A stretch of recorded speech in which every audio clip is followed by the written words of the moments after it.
بابا این سینک خونه باز داره آب میده. تو رو خدا این سری خودت درست نکن. برو زنگ بزن یکی بیاد. خب باشه برو دم در به یکی از شمارهایی که میچسبونن زنگ بزن بیان درست کنن. جدی میگی؟ دمت گرم. اینجاست قربان، بیزم یه نگاه بهش میندازین داره آب میده. نگاه بهش سخته. حالا یه لحظه نگاه بنداز. حتی برای یه لحظه. عزیزم شما یه دست بزن. اشتباه محضه.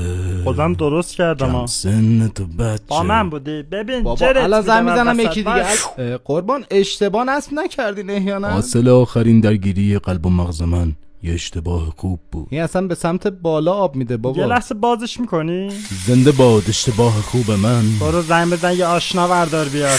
تو خجالت نمیکشی؟ چی برداشتی میزنی؟ کودک کار آوردی اینجا؟ آشتافاتی تعطیل بعد با اشعار رب شده علامه در رو بدم هرچی که فتوا بدم درجا به من لفتای گنگ حسابی تو بابا داشت. چرا نمیاد؟ اومده بابا. اسکلم من اینجا هیچ کس نیست. بابا ولی نگاه کن اون آچاره داره تکون میخوره. یا پیغمبر.